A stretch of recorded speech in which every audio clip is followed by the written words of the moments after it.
This video is only for educational purpose. Money with risk management. Trading के दौरान money with risk management क्या है, आइए समझें। इससे पहले जो सबसे ज़्यादा इम्पॉर्टेंट चीज़ है ट्रेडिंग करते वक्त वो क्या है, आइए देखें। मनी मैनेजमेंट और रिस्क मैनेजमेंट आपका तभी काम आ सकता है जब आपके पास कम से कम ये 4 चीज़ें आप प्रॉपर तरीके से करते हो। सबसे पहले है मार्केट नॉलेज, यानी कि आपको मार्केट की नॉलेज होनी चाहिए। नेक्स्ट है डिसिप्लिन। डिसिप्लिन का मतलब है कि आप पूरे दिन में कितनी ट्रेड जो है लेना चाहते हो, 1, 2 या 3। आपका एक डिसिप्लिन होना चाहिए कि अगर मेरी 3 ट्रेड है तो मैं इससे ज़्यादा किसी भी हालत में ट्रेड नहीं लूँगा, अगर वो लॉस में जाती है या प्रॉफिट में जाती है। पेशेंस। पेशेंस का मतलब यही नहीं है कि आप ट्रेड लेने के बाद 1 घंटा 2 घंटा उस ट्रेड को चलने दें, पेशेंस रखें लॉस में होने के बाद भी। ट्रेड लेने से पहले ही बहुत पेशेंस रखना होता है कि आपका सही सेटअप तैयार है या नहीं है। नेक्स्ट है सेटअप।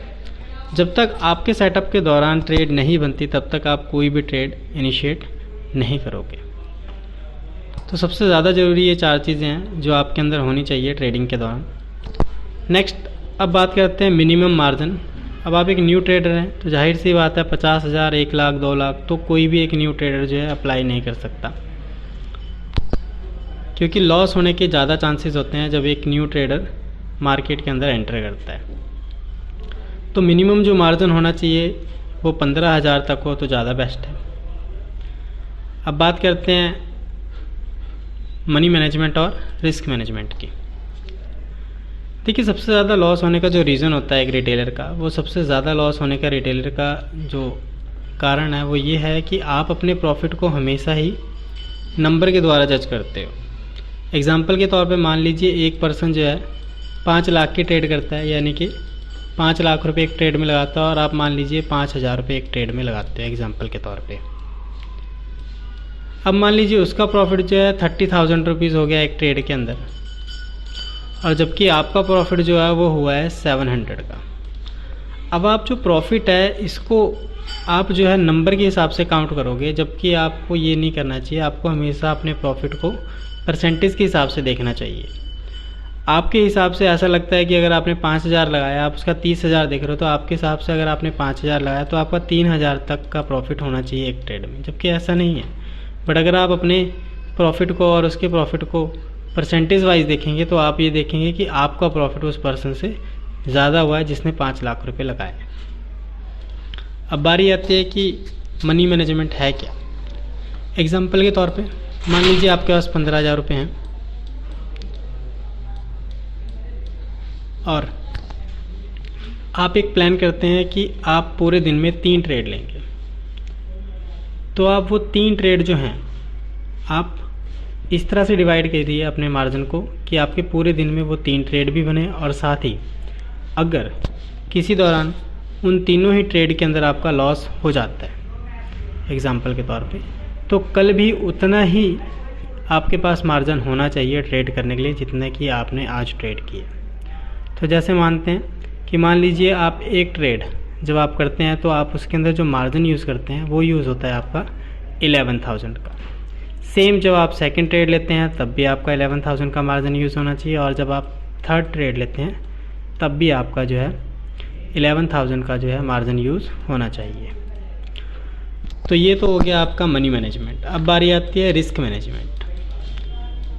रिस्क मैनेजमेंट में हम रख लेते हैं 1:3 का ऑप्शन, यानी कि अगर प्रॉफिट होता है तो 3 हो, और यानी कि लॉस होता है तो 1% हो। तो एग्जांपल के तौर पे मान लीजिए आप 3 ट्रेड लेते हैं आज के दिन में, और तीनों ही ट्रेड में आप ये रखते हैं कि अगर मेरा लॉस हो जाता है तो मैं 500 तक एक ट्रेड का लॉस देने के लिए तैयार हूँ। यानी कि एक ट्रेड जब आप लेंगे तो आपका जो लॉस रहेगा वो 500 रहेगा, और अगर आपका प्रॉफिट होता है तो वो आप रख लेते हैं, मान लेते हैं कि आप 1,500 रुपये तक का एक प्रॉफिट आप जनरेट करते हैं, यानी कि एक ट्रेड में आप जो है 1,500 रुपये प्रॉफिट अर्न करते हैं। 1,500 या फिर मान लीजिए आप 800 से लेके, मतलब 800 अबव कुछ भी रख सकते हैं आप, 800 से 1,500 तक कि आप सेटिस्फाई हो। 800 तक का प्रॉफिट हो गया एक ट्रेड में तो आप एग्जिट कर जाओगे, जो भी आपको ठीक लगता है इस हिसाब से। अब मान लेते हैं कि आपने आज 3 ट्रेड किए और तीनों ही ट्रेड में, पहली ट्रेड में 11,000 लगाया और उसमें लॉस हो गया 500 का। सेकंड ट्रेड में आपने फिर 11,000 लगाए, फिर आपका 500 का लॉस हो गया, और थर्ड ट्रेड में भी मान लेते हैं कि आपका आज 500 का लॉस थर्ड ट्रेड में भी हो गया। तो जो टोटल लॉस हुआ है आपका वो हुआ है 1500 रुपये। अब आप देखते हैं कि अगर मान लीजिए 15,000 रुपये में से माइनस 1500 कर दें तो आपके पास बचा है 13,500 रुपये। पर अब ये सिर्फ मार्जिन जो आपका 1500 लगा है यही तो नहीं होगा, आपकी ब्रोकरेज भी जाएगी इसमें से। तो 13,500 में माइनस हम रख लेते हैं, मान लीजिए 200 रुपये की जो है 3 ट्रेड की आपकी ब्रोकरेज हो जाती है। तो आपकी जो ब्रोकरेज चार्जेस हो गए मान लीजिए वो 200 गए, तो आपके पास टोटल आज जो बचा है वो बचा है आपके पास 13,300, यानी कि नेक्स्ट डे ट्रेड करने के लिए। अब आप ये देखेंगे कि अगले दिन अगर मान लीजिए आप ट्रेड करते हैं तो आप ये देखेंगे कि अगले दिन भी आपके पास हर ट्रेड में मार्जिन यूज़ करने के लिए आपके पास 11,000 रुपीज़ अवेलेबल रहेगा।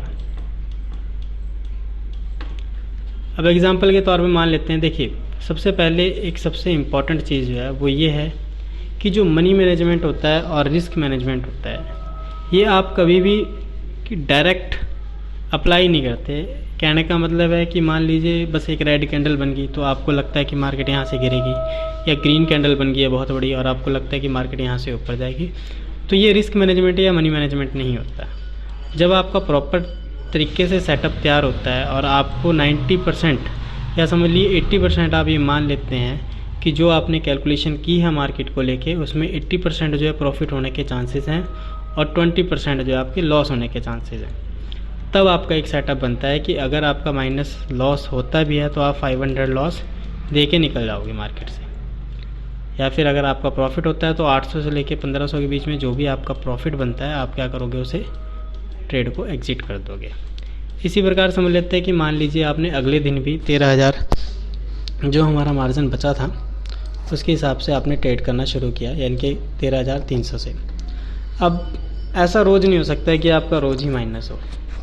अब मान लेते हैं कि आपका एक ट्रेड में माइनस हो गया पर 2 ट्रेड के अंदर आपका 1500 तक का मान लीजिए प्रॉफिट हो गया। 1500 क्या, मान लीजिए एक ट्रेड में आपका 800 का प्रॉफिट रहा और दूसरी ट्रेड में जो है आपका मान लीजिए 1500 तक का प्रॉफिट रहा।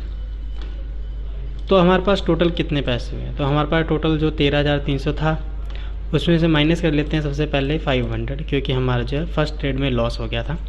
तो उसके बाद आपके पास बचता है 12,800 रुपये।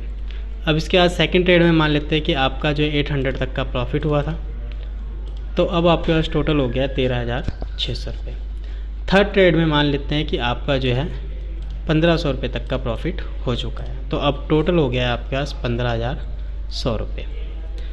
अब जाहिर सी बात है कि ये तो प्रॉफिट है पर आपकी जो ट्रेड चार्जेस तो आज कटेंगे ही कटेंगे, तो मान लेते हैं कि माइनस 200 रुपये आप ट्रेड चार्जेस कट लेते हो। तो आज आपका टोटल जो पैसा बचता है वो बचता है 14,900 रुपये। तो इसे कहते हैं प्रॉपर तरीके से रिस्क मैनेजमेंट और मनी मैनेजमेंट। याद रखिए जो आपका मार्जिन आपने फर्स्ट टाइम एंटर किया है सबसे ज़्यादा ज़रूरी है उस पैसे को सिक्योर करना। भले ही आप एक दिन प्रॉफिट में ना जाओ, 2 दिन प्रॉफिट में जाओ, हफ्ता प्रॉफिट में ना जाइए, अगर आप हफ्ते में लगातार ट्रेड कर रहे हैं और फिर भी आपने आपका जो 15,000 का मार्जिन है वो सेफ़ रखा है आपके डीमेट अकाउंट में, तो इसका मतलब ये कहीं ना कहीं आप धीरे धीरे उस 15,000 रुपये से और ज़्यादा पैसा अर्न कर सकते हो। ज़रूरी अपने पैसे को सेफ़ रखना है, मार्केट से भले ही आप कमाएं या ना कमाएं, पर सबसे ज़्यादा ज़रूरी है जो आपने मार्जिन अपनी जेब से लगाया है आप कम से कम उसे सिक्योर रखें। याद रखिए सबसे ज़्यादा ज़रूरी आपका मार्जिन है। अगर आप जो भी आपने डीमेट अकाउंट में पैसा ऐड किया है अगर वो कम से कम 1 महीना आप होल्ड कर लेते हो डेली ट्रेड के बावजूद, तब आप एक अच्छे और सक्सेस ट्रेडर बन सकते हो। अगर आपको इस ट्रेडिंग रिलेटेड वीडियो से कुछ सीखने के लिए, समझने के लिए मिला है तो please like, comment, share and subscribe this channel. आने वाली वीडियो की नोटिफिकेशन के लिए आप बेल आइकन ज़रूर प्रेस कर लें। Thank you for this watching video.